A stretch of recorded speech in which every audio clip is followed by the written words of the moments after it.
Welcome to Nerdly Kingdom, where unlike our government, we're somehow still going. Oh my god! That's the intro. That's the intro. Zing! The worst part is we could probably put this up like 2 weeks from now and it'd still be relevant. Still be right. I watched a lot of movies this year. Wow, Lori. You need to shut up and get out of my house. Quick, William, worst movie of the year, go! Worst movie of the year? Yeah, what's the worst movie of the year? Hold on, I'm not ready. Mister, I'm waiting on you guys. Okay. No, seriously though, how are we? I don't know what we're doing. I don't know why we're here. Okay, yeah. Okay. It's, what day is it? It's like halfway through January, and we're finally filming we're finally recording the.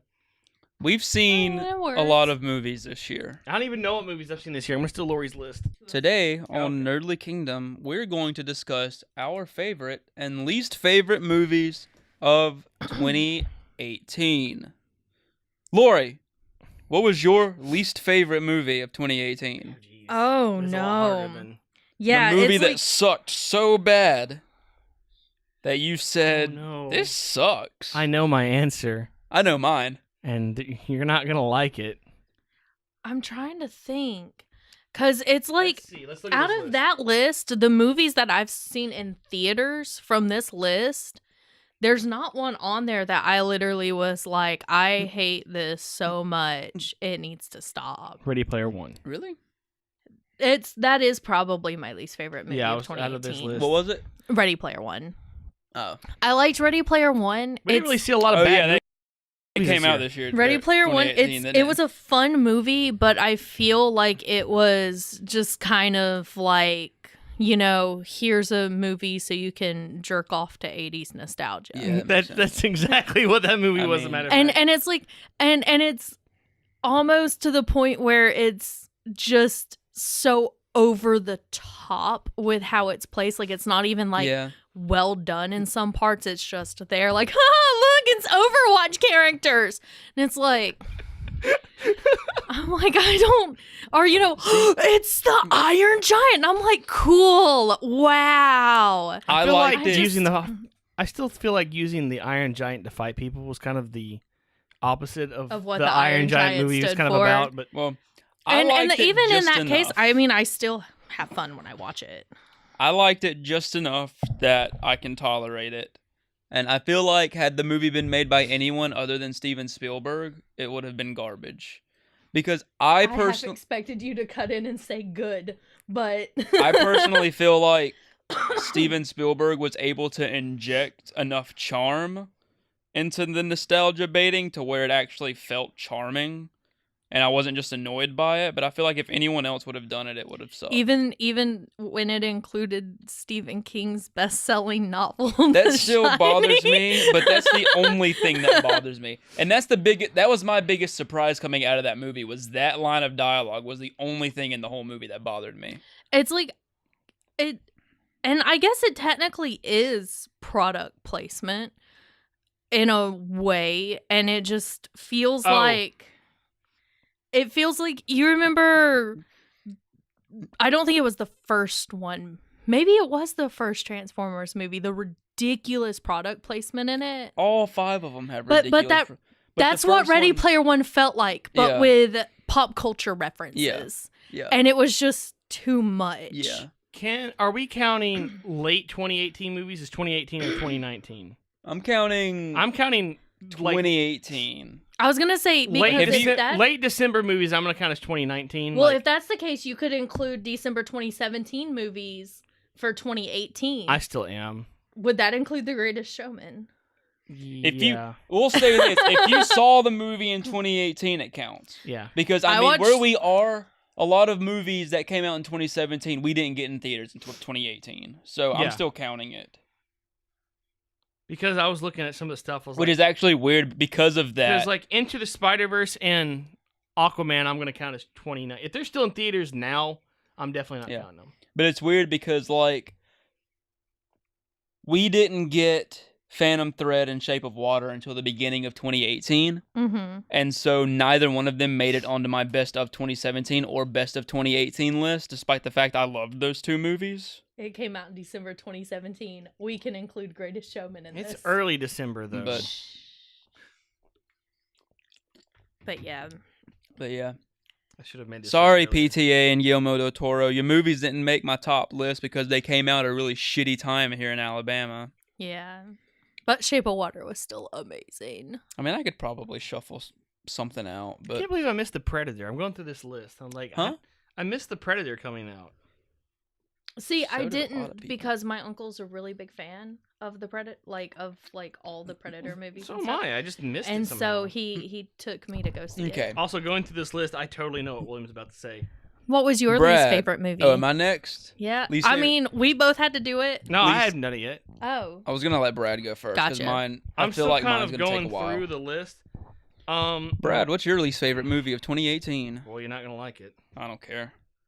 Oh my gosh, there's some really good movies came out this year. I'm still going through this list. Oh gosh. Hold on, we're gonna pause for a second while I write these down. I guess since this part's getting edited out, I can just say whatever I want. You I'm just kidding. Okay, I'm ready. All right, Brad's ready. Brad, Okay. what was your least favorite movie Least of favorite 2018? movie. Hold on, there was two, and I couldn't Two decide least between them. But I've also forgotten what the second one was. I can't remember. Oh no, there it is. There it is. Okay, it's a tie between the New Pacific Rim Oh, I forgot about that movie. or it'll be New Pacific Rim. Incredibles 2 is right there, but it's not quite. See, I forgot I feel about like- Pacific Rim 2, so that's probably. But I know what you're about to say. I have I was going down that list. I was like, well, which one's it? And I saw. I was like, oh no, that's his least favorite movie. Which one? That one. Oh, yeah. That's got to be his least favorite.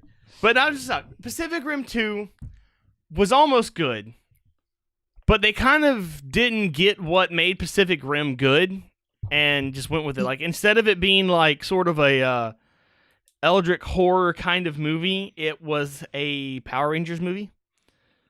I described it They even went Megazord. Yeah. in our Pacific Rim podcast got lost. So we never Yeah. posted it. I described it in the podcast we recorded as Disney Channel presents Pacific Rim. Yeah, that's exactly what it was, honestly. And yeah. Incredibles 2, I feel like half of that movie is one of the best movies ever, and the other half was very, very boring. But, to be fair, the worst movie that none of us saw is either going to be 50 Shades or Slender Man. True. Yeah. I also going through this, I realized that A Wrinkle in Time came out this year. I did it? And- Oof. Yeah. Oof. Oof. Oof. Yeah. Objectively and, worst movie of A And that Wrinkle- one I'm writing it down. A Wrinkle. in Oprah. And wait, who made A Wrinkle in Time? Was it Disney? Yeah. A Wrinkle in Disney's bank account. Yeah. Like Tax I write-off. scrolled by that and I was like, oh, talk about a movie that could have been so good and had so much potential and yet All right. just We should have a whole list of Oh. movies On. that could have been better. William, what's your least favorite movie this My year? least favorite movie of 2018 was Jurassic World Fallen Kingdom. I don't think that podcast ever made it up either. It didn't. That podcast was going to be Jurassic Park Fallen Franchise. And yeah. I hate This movie. That was the one with me yelling at Incredible. Oh, that's right. There's a podcast of me yelling about how much I didn't like Incredibles 2 isn't up. We yeah, our Incredibles 2 there's podcast 3 broke. podcasts Yeah. we recorded that didn't get uploaded because they were on the old computer. 2 of those I can get, I think. It's too late now. No, I'm going to do it. Oh, The other one, I knew that came out it's this year. technically fine, but the recording is so messed up that it would take me months to actually edit it. I'd say don't worry about it anymore. And half of it is just me and Lori arguing. That's what I was saying. Like most of those movies we talked about in those podcasts, I'm about to talk about again. So Let's go for it. doesn't really matter. Anyways, okay, Jurassic World Fallen Kingdom I could was... take your whole review of Jurassic World Fallen Kingdom and just put that up on its own. You could, yeah. A little extra. So it's like 95% trash. There was like 1 or 2 scenes in there that by themselves I thought was really great, but the movie overall was absolute garbage, and I didn't like it. It made some really stupid decisions, such as weaponized velociraptors and clone human that didn't add anything to the story, and the movie's a mess. It's absolutely horrendous. The way it ended was just awful. And it was probably one of the worst theater experiences of my entire life. Because I went the first showing the day of its release, not really thinking about it. The theater was packed. Not only was it packed, but it was packed with parents with children. People bringing their children to see this movie. And I sat in front of this, I want to say maybe 6-7-year-old girl, maybe younger. And she talked throughout the entire thing. Anytime anything happened on screen, she would say, "What's that? Who's that? What's going on?" Not only that, but like during the scary parts, all the kids would get scared and start screaming, and a few of them started crying during one scene. So it was just a terrible experience overall. Even worse is months later, I ran into that little girl again at work, and I had PTSD. Jesus. Oh my God. But anyways, yeah, Jurassic World: Fallen Kingdom was my least favorite movie of the year, and It's just that bad. that's it. It's just I really did not like it at all. I gotta get that up. You talking about that because you really didn't like it. Note that I went through, all those movies, and this is a list of the ones that I kind of wanted to see, but I haven't seen yet. Jurassic World is not on this list, and it's because I feel, one, I don't need to see it because of William's very in-depth review of it. And after hearing that review, great. Was that the opening credits? No, it was or was it a trailer for another movie? The opening scene of the movie is wonderful. The first 30 minutes were fantastic. It showed me a bunch of other movies I actually want to see. But it's just overall, it's just a mess. It just shouldn't have been made. They should have just let the Jurassic Park franchise die. It's funny, because this is me saying Jurassic World: Fallen Kingdom is awful. Is coming from the same person whose second favorite Jurassic Park movie is Jurassic Park 3.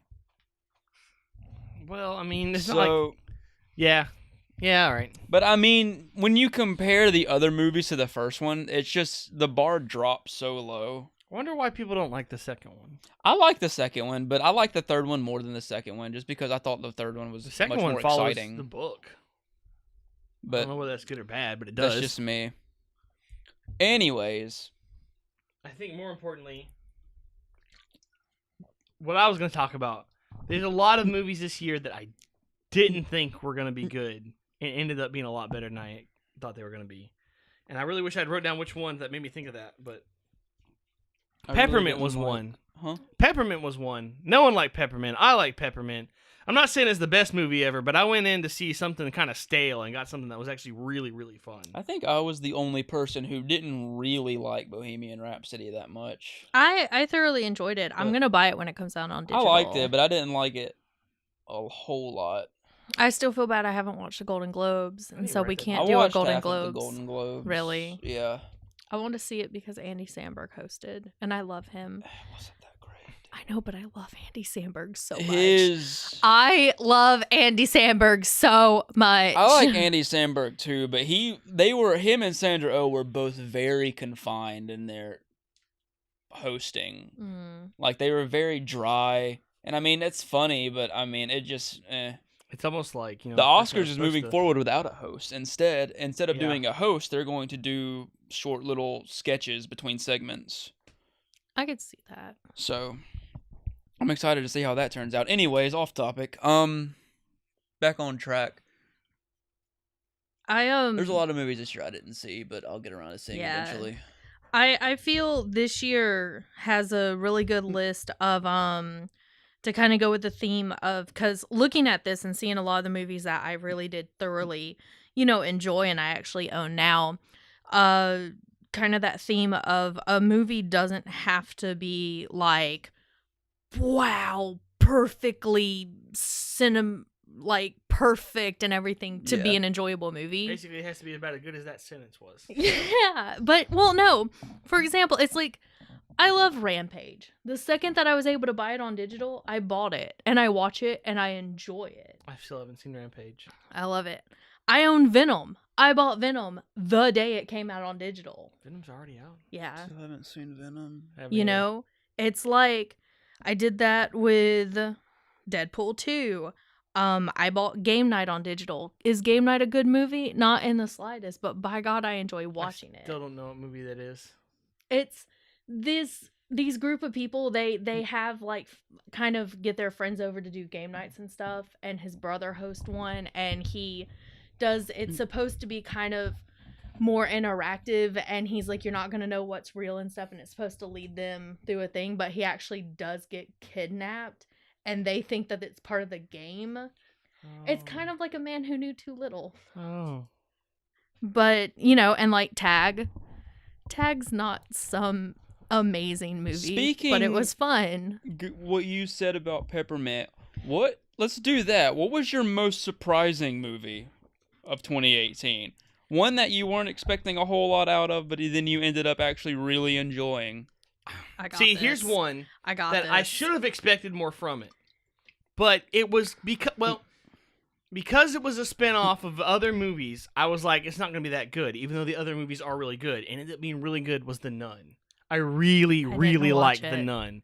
Maggie saw The Nun. Like, there's no way I would have saw that in theaters. See, I hate movies like that, but the Conjuring movies are so good. They're so well made. And I expected The Nun just to be a random spin-off, but it ended up being really, really good. And I was really surprised by, like, I went into that horror movie with Alicia and actually came out, like, having enjoyed myself.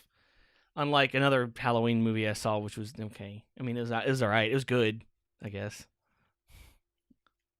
Lori. It's Halloween. Oh. Mine would definitely be Venom. I went with friends just to go to kind of be like, yeah, you know. And it's like I wasn't expecting like garbage or something, but I didn't really have high expectations. And oh my God, I loved it. It's not it's not like Avenger. It's not like the Avengers movie or anything like that. But it's still a really just enjoyable movie to watch. If I'm at home and I'm bored and I'm wanting to watch a movie, I'll put on Venom and kind of, you know, smile, laugh. Yeah. And they're making a second one, and I got really excited. So my low expectation ended up being a movie I liked was Venom.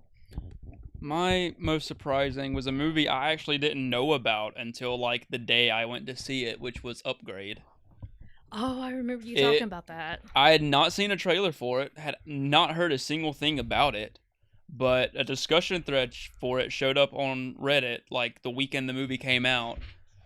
And I was scrolling through user reviews, and people were saying it's fantastic, it's excellent, and it had like a really high Rotten Tomatoes score. So I was like, oh, you know what, I'll go see it. And it was actually really, really good.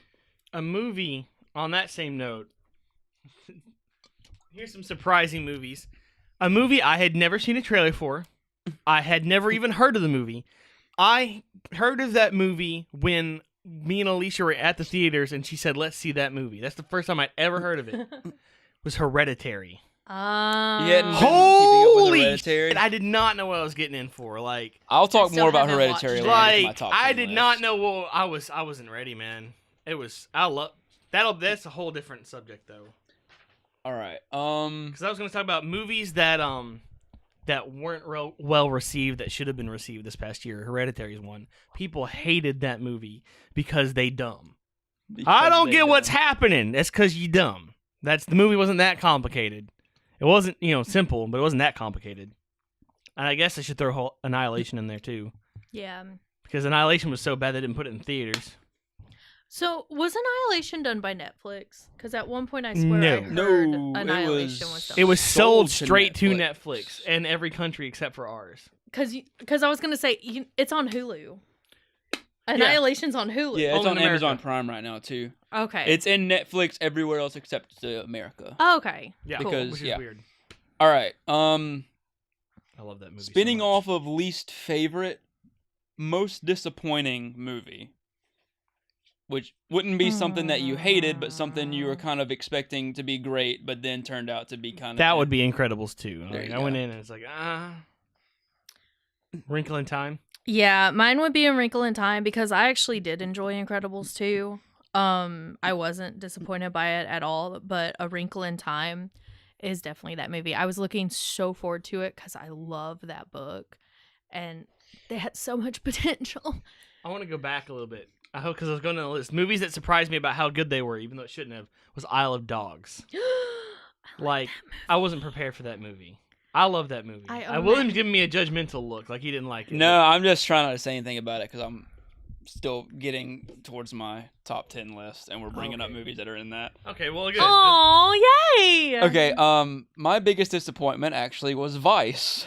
Oh, so not good.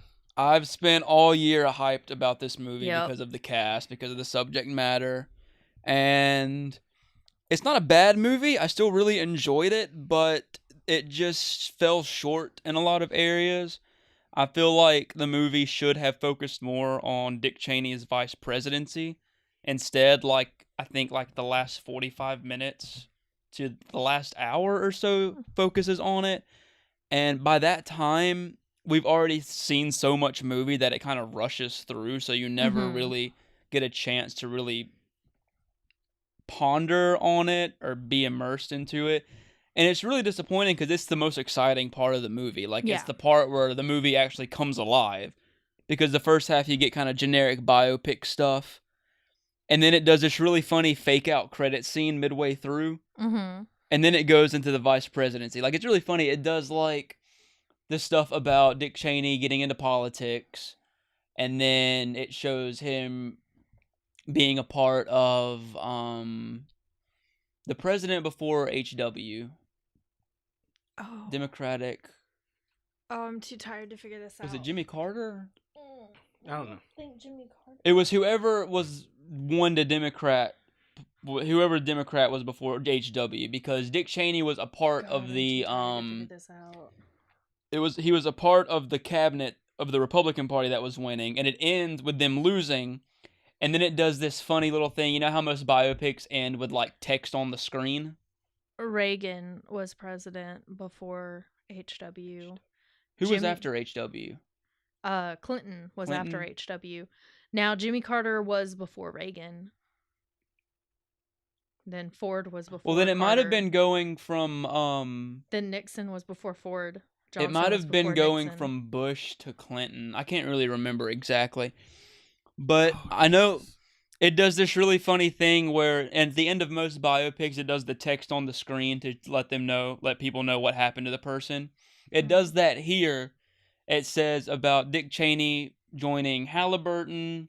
And then it does this funny thing where it talks about him dropping out of politics because he chooses his daughter over politics. His daughter, who is notoriously lesbian. And it was Dick Cheney's heart got better and he lived out the rest of his days with his family. And then it does this fake end credit sequence where it starts rolling the cast names. And then it cuts to a phone ringing, and that's the phone call, Bush calling him to ask if he wanted to be his vice. Wow. So it's a very funny segue into the actual good parts of the movie. Yeah. But everything up to that point is just boring. I mean, it's a fine movie. Christian Bale and Amy Adams both really bring their A game. Mm-hmm. They just completely disappear into Dick and Lynn Cheney. And then you got Steve Carell, who's just not really trying with Donald Rumsfeld. He's just Steve Carell. And then Sam Rockwell, most disappointingly. Really? Yeah, because you get, it's very weird because there's moments where he does Bush and then moments where he does Sam Rockwell. I was going to say, I mean, I feel especially with Bush, there's kind of a fine line between playing... George W. and playing a caricature of George W. because they're so close to one another. Yeah. And it's it's not terrible because Sam Rockwell doing Sam Rockwell is still enjoyable. Yeah. But it just kind of took me out of the movie a bit because it's weird to go through the whole movie and not be able to say, hey, that's Christian Bale and hey, that's Amy Adams, but saying, hey, that's Dick Cheney. Hey, that's Lynn Cheney. And then get to Bush and then just thinking the whole time, that's Sam Rockwell. But... I mean, the movie's, it's not terrible. It just didn't live up to the expectation I'd put on it. I was going to say, just looking at the pictures, it looked like Christian Bale just, wore Dick Cheney's skin. Dick Cheney was, amazing. Murdered by Christian Bale, and Christian Bale just put on the meat suit and was like, I'm Dick Cheney now. He does, a complete transformation. Crazy. He looks just like him. It's amazing. Yeah. And I mean, it's a movie where the cast is too good for the movie. The movie doesn't live up to the cast, and so it's just kind of disappointing. Hey, kind of like some DC movies. Oh, Snap, son. All right. I want to change my answer on the most disappointing movie of the year. Okay. And change it to Cloverfield Paradox.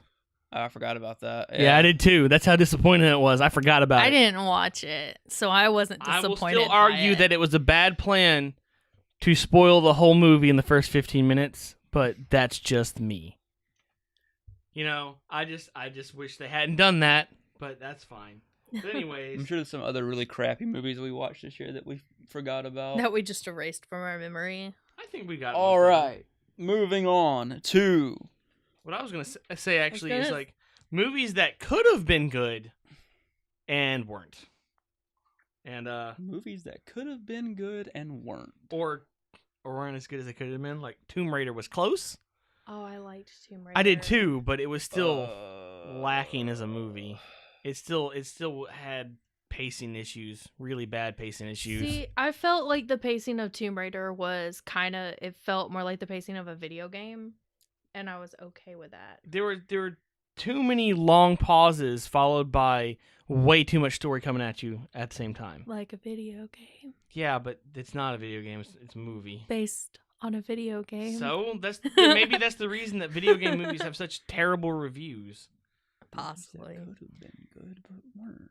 A Wrinkle in Time is probably one of them. I was gonna say A Wrinkle in Time. A Wrinkle in Time, because I can't remember any other movies I watched this year. It's like going down this list. It's like A Wrinkle in Time, Pacific Rim, Ready Player One. I'll pick Pacific Rim for movies that could have been good and weren't. If it was, y'all just said if it was more like the other one. Yeah, but that one was so far off. Yeah. That one should have been good. Not Pacific Rim 2 good. should have been good Gotcha. and wasn't because stupid crap. Anyways, I'm trying like last minute to make my top 10 list. Oh, I'm not movies even that should have been good and weren't. Bohemian Rhapsody. It wasn't that bad.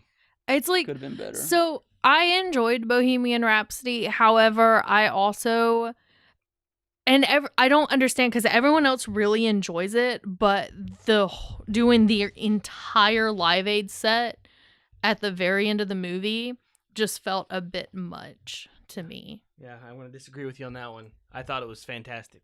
No, it was well done. It was well recorded, but I don't know. It felt This has just been my year of disappointing biopics. I was just like, you guys could have just showed the footage of like the actual Live Aid concert. We probably don't have really great footage. I mean, recreations are fun. I guess I don't know. It just felt weird. That whole scene just cemented Rami Malek as a superstar. Oh, he was fantastic. But anyways, I feel like there's an opportunity to talk about movies that were good but not top 10 good. Black Panther. That's a controversial answer. Actually, I had a really hard time. I struggled to make my top 10 list this year because there were so many movies that I liked and wanted to let's do that. Movies that William thought were good but didn't make his top 10 list. Number 1, 8th Grade. I want to see that. It's so good, but unfortunately didn't make my top 10. I figure Ocean's 8 is going to be one of those. I really my think it was a God. good movie, maybe not top 10 good. Ocean's 8's definitely 8th Grade does one thing really well, and it is focusing on single father, but doesn't make a big deal out of it. Like, there's never a moment where they're like, because in most movies where it's a like single forced drama kind of thing, yeah, like, where I'm a single dad. there's always like, it was better when mom was around, or like the main character struggles because their mom's not around anymore. Mm-hmm. Yeah. This doesn't do that here. They focus on the father-daughter relationship instead, and it's great. Can Netflix original movies that were released this year count under this? Yes. Okay, so it doesn't have to be theatrical releases. If it came out this year, it counts. Cool. I'm not gonna be like those uppity, pretentious people that run the academy and say, "Oh, Netflix movies aren't real movies." They're just scared. I feel my list is gonna be weird.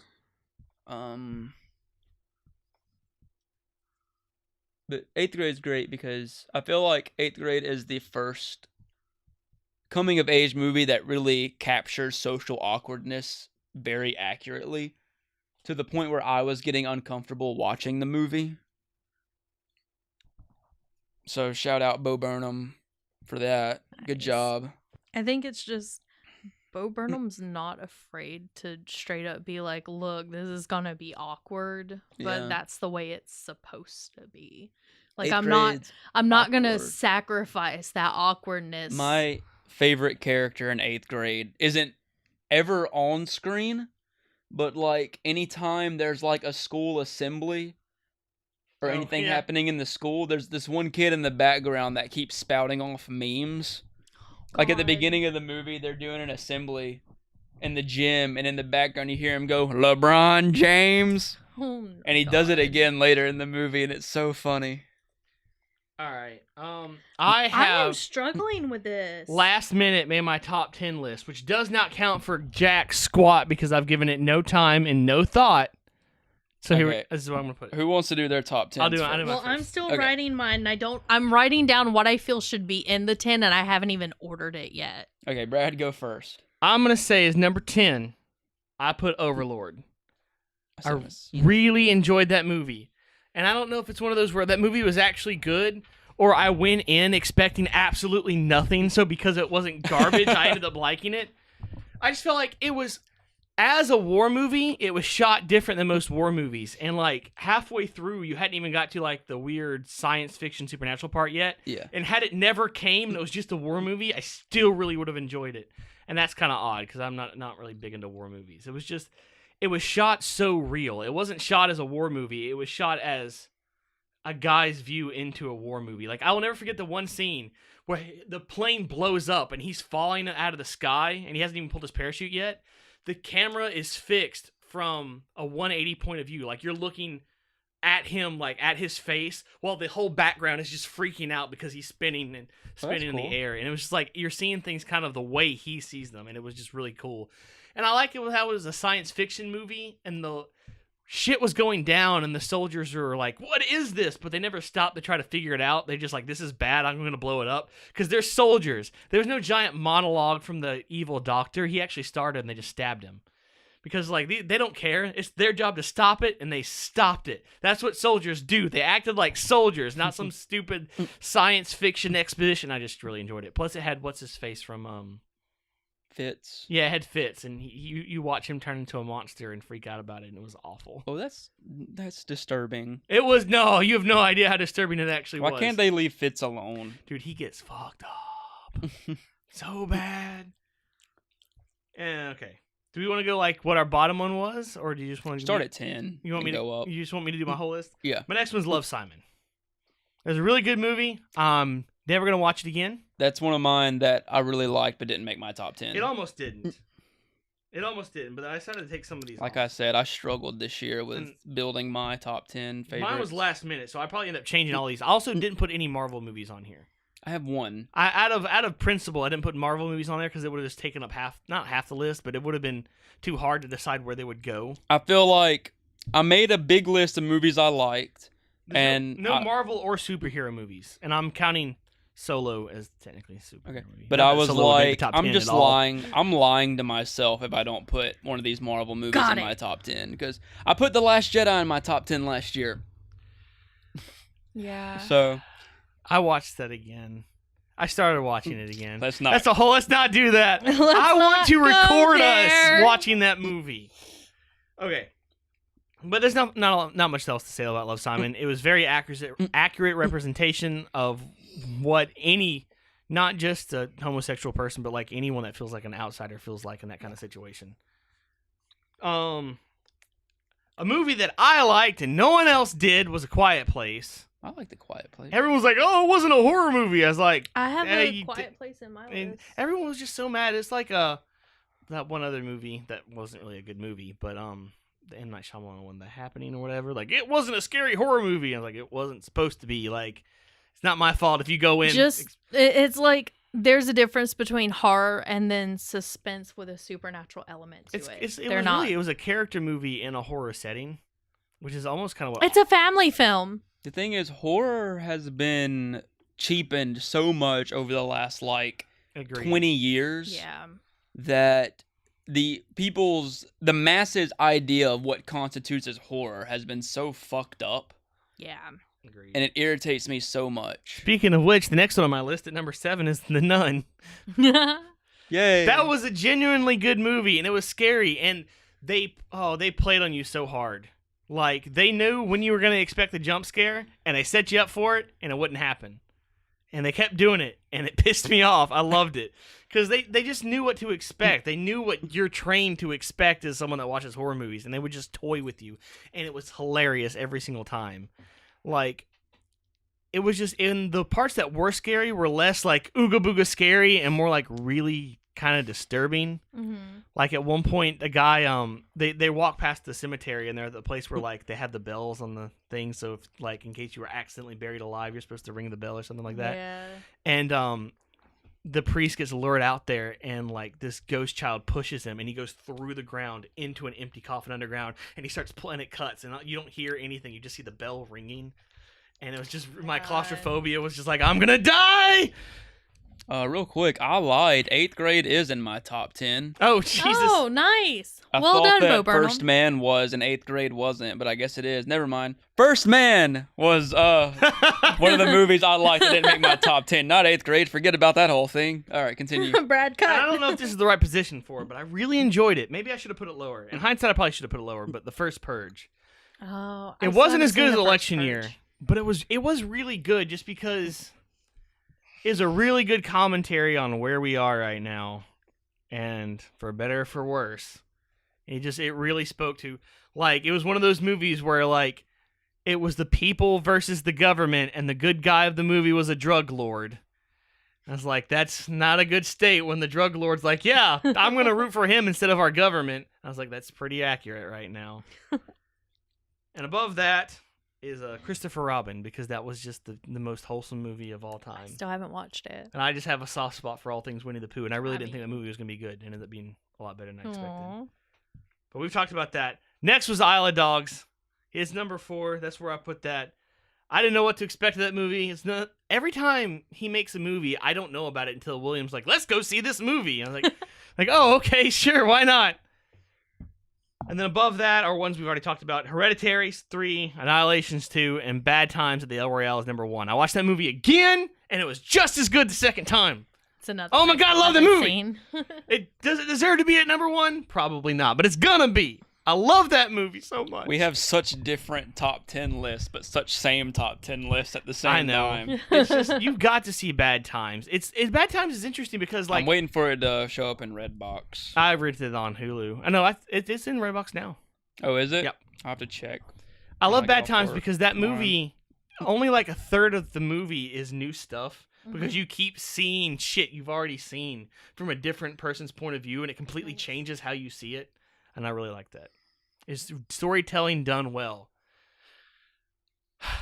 Anyway, Yay! I just got depressed because I was thinking about it, because the guy that did that movie wrote the script for Robopocalypse, which is the book me and Alicia love, and it was supposed to be directed by Steven Spielberg, and now it's being directed by Michael Bay, and it's supposed to be a character-driven movie.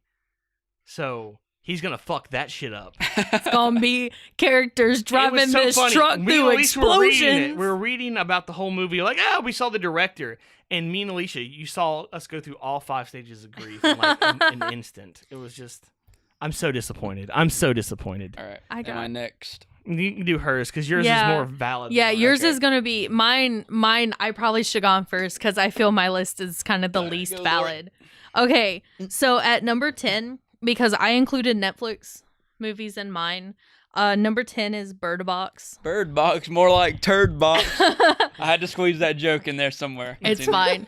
fine. Bird Box is one of those movies that either you are on Facebook and Twitter hyping it, or you are on Facebook and Twitter going, I'm part of the 1% that hasn't watched it. But, you know, it's got Sandra Bullock in it. She's fantastic. It has Sarah Paulson for a little bit. I love her. And it was, I mean, it was a good movie. People compared it to A Quiet Place a lot. And I mean, it's kind of that it's like a sense being removed, yes, but I feel like the themes of the movies go completely different directions. Then number 9 is also a Netflix movie, and it's Bandersnatch. I forced Brad to watch it today. Well, we spent like almost 2 hours in that movie just trying to get different endings. Yeah. And it's unique in the way that it's literally a which way movie. And I kind of like that. I wouldn't watch every movie like that, but I want to point out that I was very against that type of storytelling, but they did it in a story where it would make sense and be executed well. Like I think they did a good job of it. And it's one of those things. There's even a part that goes like really super meta. Yeah, that's the ending I got. And it still kind of works. And so does it? I feel it does. It was enough to get number 9 in my top 10. Number 8 was A Quiet Place. I mean, we've talked about it a lot, and I liked it. Number 7, I, unlike Brad, added Marvel movies to this because I haven't watched that many movies this year. And it was Black Panther. Number 6 was Avengers. Number 5, Isle of Dog.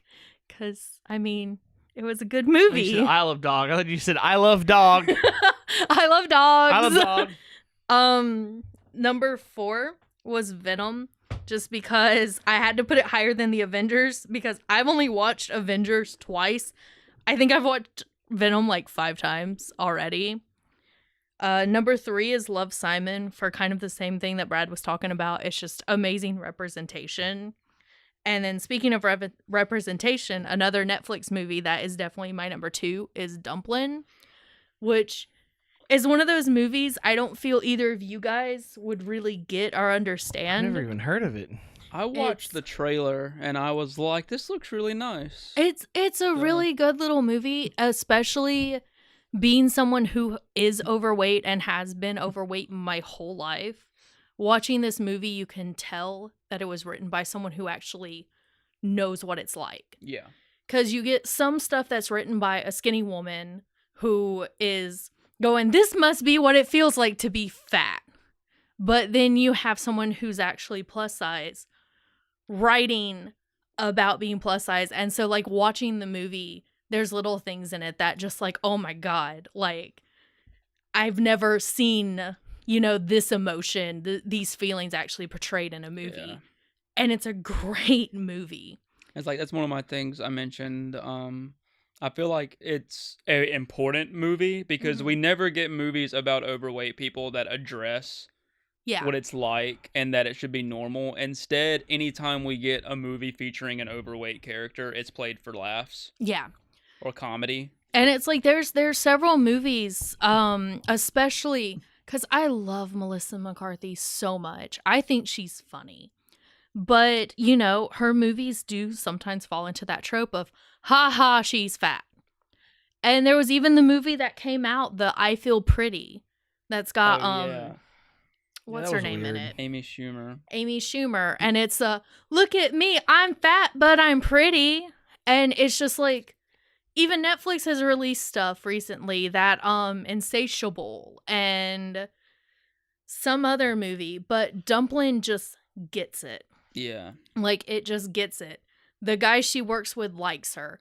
She can't understand why he could possibly like her, you know? And it's like, there's all these little moments, and you're just like, this right here, the way she feels is really how I feel.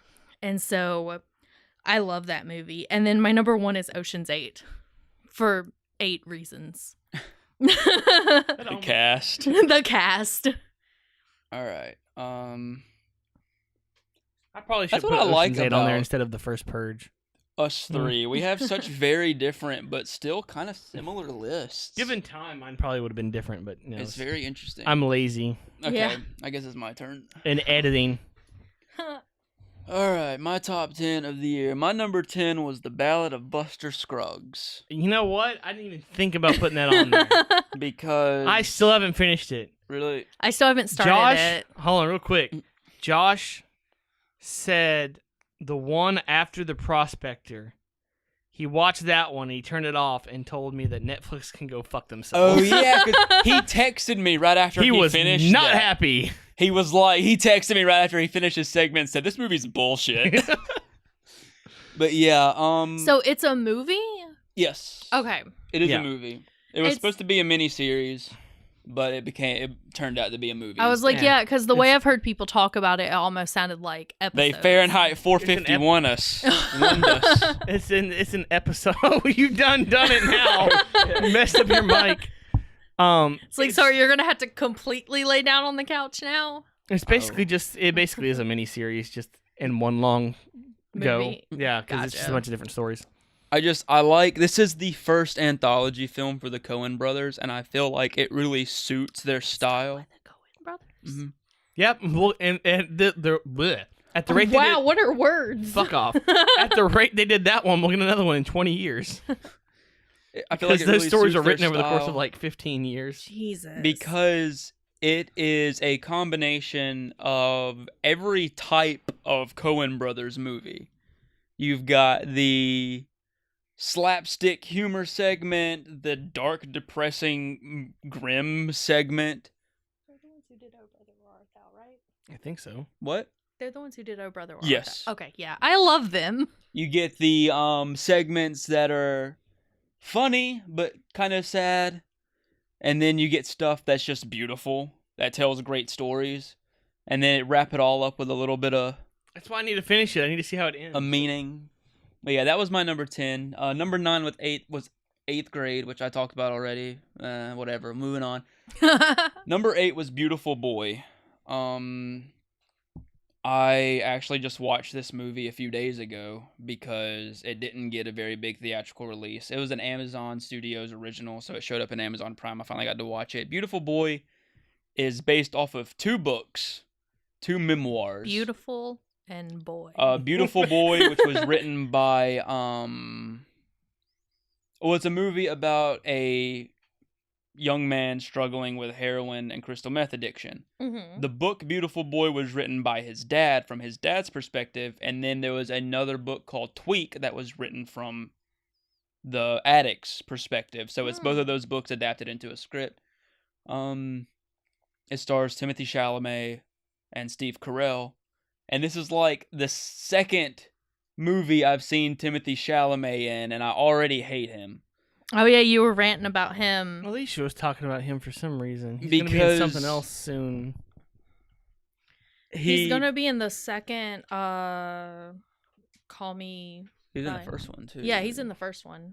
In the what? Call Me By Your Name. Call Me By Your Name. But I've only seen him in Lady Bird in this movie, and in both movies he plays... Who was he in Lady Bird? He was the black-haired, pretentious, What's his name? Timothy. yeah, I what? like anarchy kid. Timothy Chalamet. CHA. That's fine. I'll figure it out. But I've only seen him in 2 movies, and he plays very similar characters in both, and I don't really like those types of characters because they're kind of pretentious. But anyways, I really liked the movie. I liked how it handled the idea of, or I like how it handled not really the idea of addiction, but addiction. And I sort of related to it, but not really, because I have older siblings that have each kind of struggled with their own things. Yeah. And so things that happen in this movie are very similar to things I've experienced dealing with that.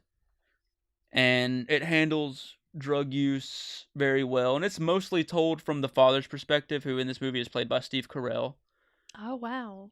And I don't have a whole lot more to say about it, but I liked it. Number 7 is Infinity War, because of course it is. I actually struggled with putting it or Black Panther because I liked them both equally, and I decided on Infinity War because I feel like 10 years of build-up, it kind of deserves it more. And I had much more fun watching Infinity War than I did Black Panther, to see it all come together and to see the Russos flawlessly incorporate every character I definitely agree with up that. to was this point. Impressive. It's really impressive. Number 6 was Hereditary. This is not only in my top 10 lists, but probably like my top 5 favorite horror films of all time. Because it's my favorite type of horror film. One that slowly... It's not a movie that's completely filled with jump scares. It's very subtle things that you think you saw, but you're not entirely sure you saw, and then you go back and rewatch, and you're like, yep, I definitely saw that. That was definitely there. The whole movie does a lot of weird camera and lighting stuff to where it tricks you into thinking maybe that happened, but maybe it didn't. There's a lot of subliminal stuff in there as well. And it really adds up to a really terrifying and exciting climax. Shit. Stand up again. You done. Stop touching that mic. You done broke it. This movie fucked with me so much that there was a 15-minute period in the theater where I was getting really tired and I didn't know why until I was like, oh, I've been tense for the past 15 minutes. So... Wow. Number 5 was Annihilation. Nice. I would have put Annihilation on there on mine. However, I felt it wasn't right because that entire movie was just kind of on this line of, am I really understanding what's going on or am I just here? And so I didn't put on the list. The movie made me very emotional. Annihilation? Yeah. It affected me in a very profound way. Number 4 was Isle of Dogs. Yay. Love that movie. Because Wes Anderson always ends up in my top 5 whenever his movies come out. And there isn't a whole lot to say other than it was a Wes Anderson movie and I really liked it. Because That's true. It's hard to not like Wes Anderson movies. It's really hard to explain the feel of that movie too. It's very Wes Anderson. It's its own thing. Okay, my top 3 is where things get interesting. Oh, jeez. My number 3 movie of the year was You Were Never Really Here.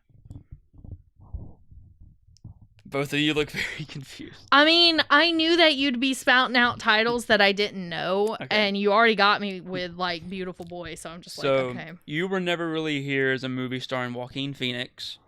He plays a war veteran who suffers from post-traumatic stress disorder, both from the war and from his childhood. And he spends his days rescuing children from kidnappers and traffickers and stuff like that with a ball pen hammer. But what makes it interesting is there is this very subtle indication throughout the movie that everything he's doing is nothing more than his imagination. And I may be misreading the movie, or maybe it's one of those that it's open for interpretation, so they intentionally don't explain some things, but I find it really interesting because it just seems like he's someone with post-traumatic stress disorder who is just living a normal life, but imagines he's doing more in order to cope with his personal trauma. All right. I.e. saving children. And the reason why I feel like that was the intention of the movie goes along with the title, You Were Never Really Here. Oh. But like I say, they leave it vague enough to where you're not really sure. And it was a very short movie, too, and I really enjoyed it. I found myself really intoxicated by it. Intoxicated by it? As some pretentious film reviewers would say. Oh my god. Okay, number 2, my number 2 movie of the year was First Reformed. Nope, never heard of that one either. First Reformed stars Ethan Hawke, who is my 3rd favorite actor, because I have a list of my favorite actors. Oh my god. But he plays a reverend for a First Reformed church. And one of the reasons why I like this movie is it's a movie that brings up an issue I talk about sometimes with my religious family. Mm-hmm. And that is the correlation between religion and environmentalism. Mm-hmm. My opinion being that a part of living on the earth and a part of being Christian is that you have to take care of the earth as well. Yeah. And I even argued with my mom that I don't think God should let you into heaven if you mistreated the earth while you were here. That makes sense. But this movie brings that up in that one of the main, not really main characters, but one of the characters in the movie is a environmental anarchist, I want to say, who gets his girlfriend pregnant, and he wants her to have an abortion because he doesn't want to raise a child in the current environment due to climate change, and by the time she's our age, there won't be much of a world left for them to experience because of climate change and whatnot. And eventually the guy kills himself because some reasons, and the Reverend, played by Ethan Hawke, is the one who finds the body, and it has a really big impact on him, and he starts to spiral down this hole of trying to find a line between being who he is but also being completely changed and challenged by this new idea of environmental anarchy, to where he wants to be someone that protects the earth, and he wants to do the same things this guy was doing, but it's in direct conflict with his job title because the church he works at is owned by a mega church. And that mega church is being funded by a company that is doing not very eco-friendly things. And so any chance he gets to bring up anything environmental, he gets shut down by the church because you can't mess with our money income. We're getting money from these people. You can't do anything about it. But it's another movie that's open-ended and open for interpretation because it ends in a very strange way. I won't talk about it too much. It was all a dream. And my number one favorite movie was Roma. This week on William Explains Movies to People That Have Never Seen Them. I could have probably explained these movies a little more, but I'm kind of... I'm tired.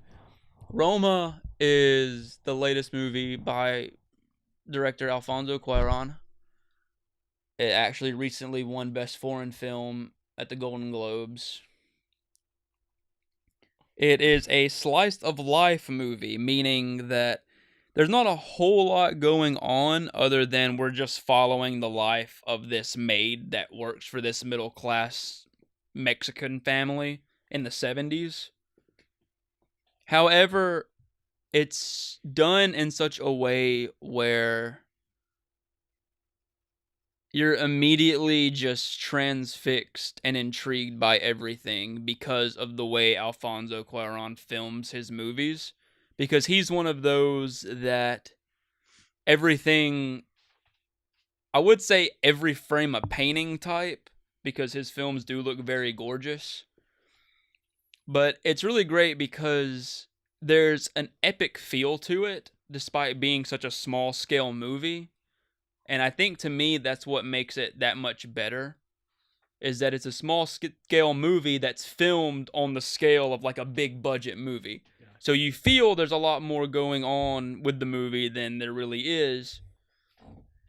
Everyone's a character in their own movie. But it's really good. I connected with it emotionally. If you haven't seen it, really take the time to see it. It's on Netflix. And I suppose I'll watch it. It was your number one. It was a great movie. I didn't know what half the movies on your list were, but I expected that. Most of these movies movies last year. Yeah, it wasn't as bad as last year, where every single one. My number 10 movie. I think he could make up movies, and we just be like, "Oh, what's literally that about?" all but like all but two of these movies are streaming on Netflix and Amazon Prime right now. That's cool. So if you have sponsor Netflix, us. If you have Netflix or Amazon Prime, contact them to sponsor us. Watch these movies because they're very good. I could have done a better job explaining them, but you still do a better job than me. Anytime I try and summarize I should have anything. actually written out reviews for each of them, but I'm lazy. Well. Yeah, I mean, when did we ever plan that far ahead for these podcasts? People would We'll think get there. I'm bad at explaining themes and ideas if I don't have time. All right, so that was 2018. Thank you for coming. We'll see you next year. Is there another movie I wanted to talk about that didn't make it on the list? Clint Eastwood in The Jackass. Let's see, what movies we didn't talk about? Solo. I think, did we do a podcast on Solo? We did a podcast on Solo. You can have that one. Deadpool 2. We did one on Halloween. Yeah, I think we covered basically all the movies that came out this year that we want to talk about. Is that the original list? No, I just wrote that down. No. Oh, okay. Because, we've talked about those. Half of the movies we saw weren't on that list just because I wrote that list at the I think beginning I of the year. mentioned in passing Proud Mary whenever you were talking about Peppermint. Sure. Shrug. Proud Mary is, it stars Taraji P. Henson as an assassin, and in the beginning of the movie she kills this man. Well, you find out that he was a dad to a young boy. So for several years, she kind of follows the boy to kind of watch him grow.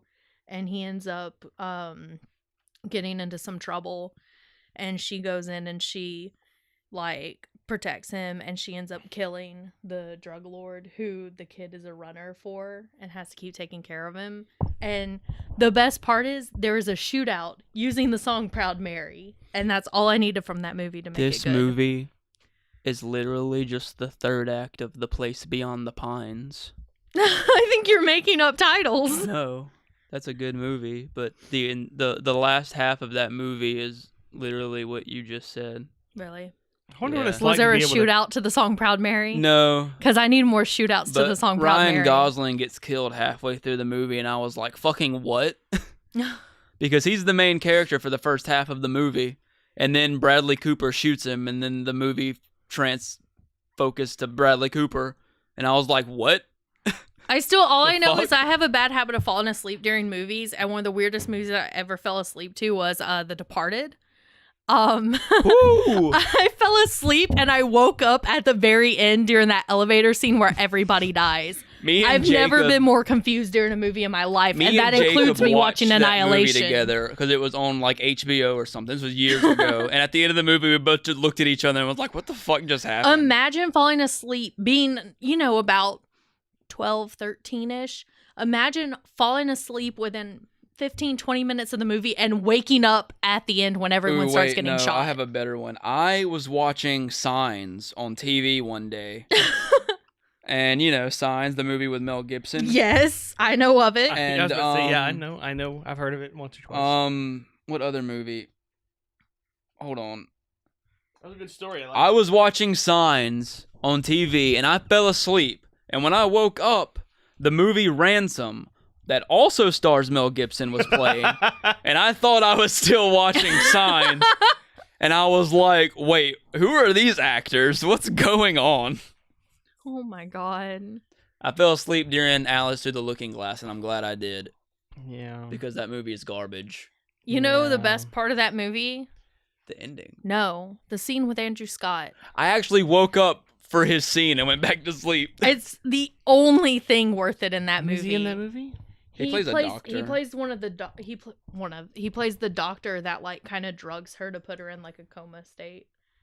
It's really creepy. He basically plays Jim Moriarty as a doctor, and it's beautiful. I fell asleep 20 minutes into that movie and woke up at some point in the movie, and I was like, am I still watching the same movie? Am I hallucinating? Anyways, that's all.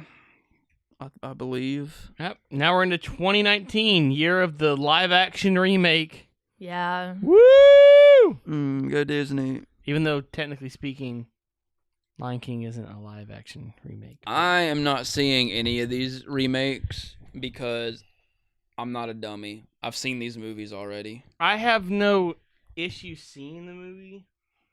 I haven't... Dude, hold on. Do we want to talk about this now? I was gonna say this could be another podcast. I have a little thing I wrote down here at work on my problem with these movies. Go for it. I mean, okay. My issue with these movies, I have no problem with them inherently, because it basically is just a whole new generation of people watching these movies for the first time. Mm-hmm. Like, they may have already seen the old Lion King, but this will be new to them. It'll be really interesting. And, like, they can add stuff that they didn't want to add in, that couldn't add in later, stuff that got deleted because back then, you know, movies were only supposed to be, like, a little over an hour instead of 2.5 hours. So maybe they could do stuff with that. And theoretically, the CGI for, like, Lion King could make it really, really good. Mm-hmm. But the issue is, and I've heard a lot of people say this, including a lot of the YouTube channels I watch about this, is that there's so many people going, oh, I can watch this one because this is the grown-up version. It was like, because the cartoons aren't for kids. Like, just because it's a kid's movie doesn't mean it's for kids. You know what I mean? Like, you don't have to look down on people that watch cartoons. And I feel like this is kind of Family Guy is on its 800th case season. in point, I know, right? The animated Beauty and the Beast is better than the live-action Beauty and the Beast. They have their ups and downs. The live-action Beauty and the Beast largely did not close to being good, but just has so many issues with it that I can't call it good. Yeah, I'm the same way. They added stuff. That's it. They just added stuff. They're not even the added stuff. Like, it seemed cute at first, but if you rewatch it, it's not like the movie where, like, the Beast grows and becomes a better person. He's still an ass through the whole thing, and we're just expected to be like, oh, he's a good person now. You know what the worst thing to come out of these movies is? What's that? Maleficent 2. They're making a second one. Yeah. Ugh. You know what? We should get a Maleficent 2, and it should be a remake, and they should call it Sleeping Beauty and actually give me a real live action of Sleeping Beauty instead of that garbage that was called Maleficent. I really hope not every hero has Aladdin, to be redeemed, or every villain has to be redeemed. I hope that in the new Aladdin, Will Smith comes out of the lamp and goes, "Oh, it's rewind time." Now this is the story all about how my life got turned upside down. Oh boy, that was painful. Anyways, they're making I a don't new. Oh yeah, they are doing an animated Addams Family. Don't want to talk about Aladdin. Aladdin. Speaking of Aladdin, I picked this completely unrelated. Just a fun story. I guess we can end this on. I picked up a book of. That's gonna be what it's called. I didn't know they were still going through with that. Mm-hmm. Zombieland 2. Oh yeah, I have that in our 2019 movie list. We'll see, because I was gonna say we could also talk about movies we're looking forward to in 2019. We could. I just don't have. I have no knowledge. Pretty long already. Kind of. But I picked up a book that was at Books A Million. It was Norse mythology. Alicia picked up that one, and I picked up a book that was like modern folk tales, which is like from 17th century on. Yeah. And I opened it up. I was like, look, you have all the classics like Sleeping Beauty, Beauty and the Beast, Aladdin and the Lamp, because it's spelled different in that one. It's like Snow White, Cinderella, The Boy Who Ate Too Much Cheese. She's like, what? I was like, I don't know, man. It's on the list. Disney, get on that. The boy who, I think is the boy who wanted too much cheese. There's a couple of different versions of that story. The one I found was he wanted more cheese. He was, their family was poor, but not super poor, but he wanted more cheese than they gave him. And fairies lured him in his dreams to a place full of cheese, and they fed him until he was about to die, and they were about to eat his soul. And he woke up because he died when a bunch of cheese that was stacked up really high fell on him, and it killed him in his dreams. So he woke up so the fairies didn't get him. And I was like, okay, that was a story. That's what I call a Saturday night. Oh, it's Saturday night. That's it. All right. I'm just gonna cut off right there. No more. Of this I think we're done with this one. Yeah, I'm sick of this podcast. Go away. Go away, 2018. I'm tired. I have better things to do. Welcome, 2019. 2019 is gonna suck just as much. When your year starts off with the government being shut down, it's not gonna be a good year. Why is? Hold on. Huh? What? I'm going down the list of 2019 movies, and it's got Jumanji 3. Yeah. I talked about that. Oh. Duh! I get it. Okay. I'm so used to remakes just kind of restarting over, so I was like, why is it not just called Jumanji 2? And then I realized Danny DeVito's going to be in that. Really? Mm-hmm. I'm actually really interested to see what they do with this, because I really hope that the young cast is new, but it's different people pick the different characters. See, So I'm really hoping that. the black guy gets Jack Black's character. Jesus. Well, see, I saw And you like say the that, girl maybe and gets the Rock. the one thing that's got me about it though is whenever they did, this one and the kids who got the different characters, a few of them, yeah, it was really funny. The lanky nerd got the Rock, the big jock got, Kevin Hart and stuff like that. But it was done in a way where each one of the kids got into the character that was necessary for them to grow as a character. Yeah. And I'm really worried that if they fall into that trope of, oh, which one is it going to be funny, and they're going to lose what made it good. Maybe. Well, one thing I was thinking about was that I thought it would be really interesting if in this one, the big jock character, his character is someone who isn't like 100% disrespectful of women, but isn't completely respectful of them. And he decides to pick Ruby Roundhouse because she's the strongest one. Mm-hmm. And through that learns to be more respective of women. It's so like there's an R in interesting that angle case, you can take. It's like R in that case, it's like, because a character like that wouldn't pick a female character. Like, let's just face it. He it wouldn't. just kind of depends. But if on to it was what the extent. last character to choose. I would disagree That would with work too. But they can rational it off as you get to be Ruby Roundhouse, man. If, Roundhouse. She's the strong If he's not one. necessarily like the football jock type, but just the asshole guy, he will totally pick the strongest character regardless of what they are. Okay. That's the power gamer trope. They will pick whatever it takes for them to be the top, the number one. But the thing is it's like Ruby Roundhouse technically wasn't the strongest character. Yeah. It's like, It's all in the name. The Rock, I can't remember his character in it. Something Smolder. Smolder, yeah. The Rock, yeah. His was the strongest. He literally had no weakness. Yeah, but they didn't know that until after they picked. He was just the adventurer, not the assassin. Oh, true. One thing, I really liked the new Jumanji, but I was really disappointed in the dance fighting. I thought that was going to be much more exciting than it actually was. Well, if it had been PG-13, it might have been. But anyways, this podcast is over. beep. Beep. Because that's where we're actually going to stop. Thanks for tuning in. Bird Box Bandersnatch is my favorite actor from Sherlock. There was a guy who came in the store in a shirt that was just like white scribbles. And I'm like, I can't tell if that's a real band or if this is like a joke hoodie. So he comes up and I was like, what band is that for? And he said a real name and I was like, oh, cool. I'll be right back. He's gone. Welcome to the Lori and William podcast. Me and Lori are going to sit back and crack open a couple of Four Locos and scream for 2 hours. We're gonna turn on some Nickelback and some what's another douchebag band? Creed.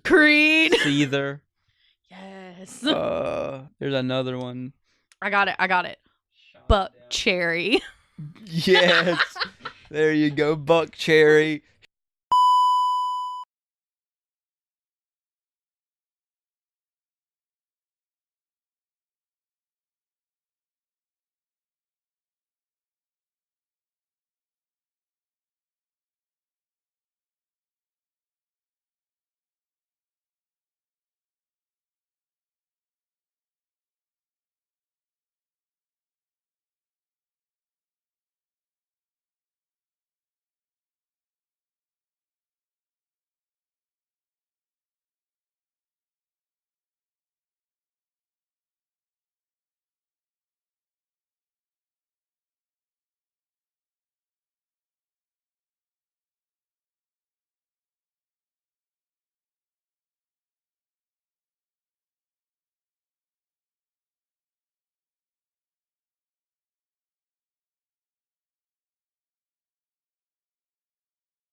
You're listening to Nerdly Kingdom podcast. You We stupid should bitch. not.